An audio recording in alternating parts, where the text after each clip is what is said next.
cancel. Ya, enggak maksudnya bisa. Sekarang kita dah masuk dekat kawasan animal. Ni. Datang jauh-jauh nak tengok binatang. Yalah ni. Sebab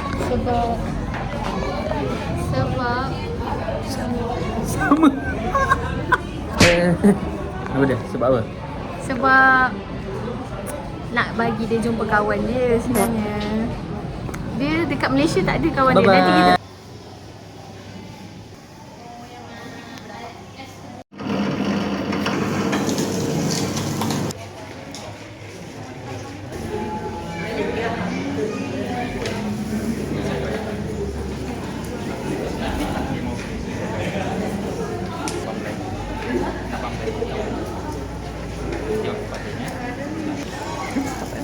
dapat.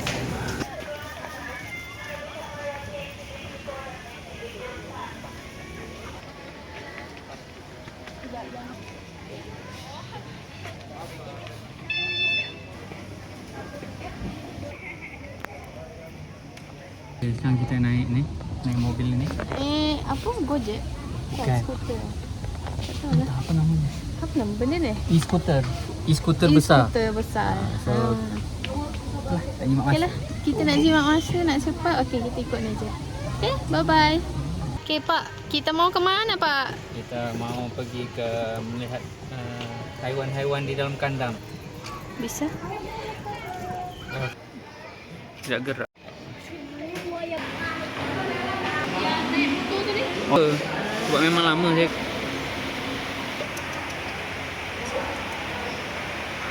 Awak nak ikut saya ke?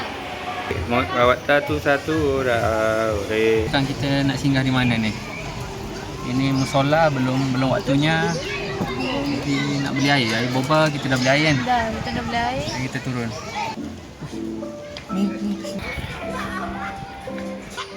Cik, keluar cik. Keluar. Cik dah rumah cik keluar. Pandai pun keluar. Hotel. Menarik kan? Dia gaduh. Panggil mak kang. Depan bawa ni. Hey, Okey. market. Kat Malaysia ada merkin. Hai. Tu dia panjat kat atas tu. Tapi ambil gambar buntut dia. Tak apa. Orang tak selera. Panjang ekornya. Saya tak nampak apa ni. Tak Silau. apa, betul. Oh, tak apa.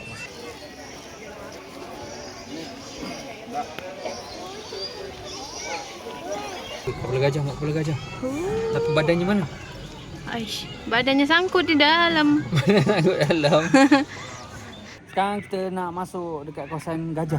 Gajahku lari, gagak berlari. Kira ada gajah dan haiwan-haiwan yang bahaya lah. Jom, nampak menarik. Kita park dulu. Kita punya kabinet car tu kat situ. So kita naik atas dulu. Macam.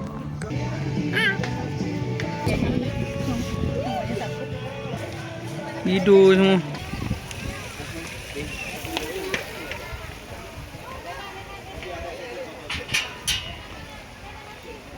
Pelebar sayapmu.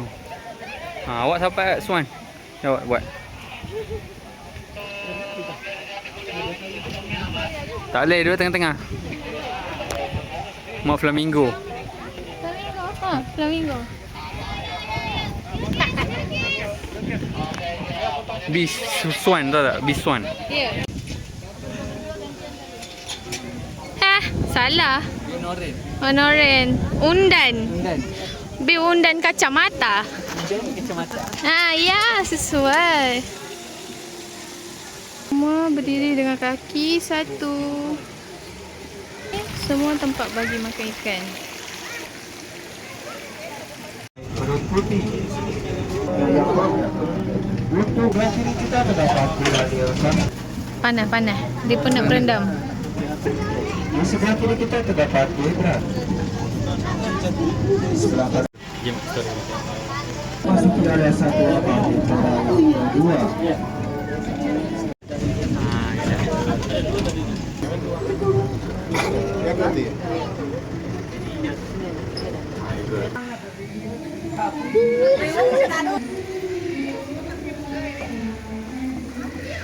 Unta, anta, ente. Bukan. Weh, dia marah weh. Dia angkat kaki.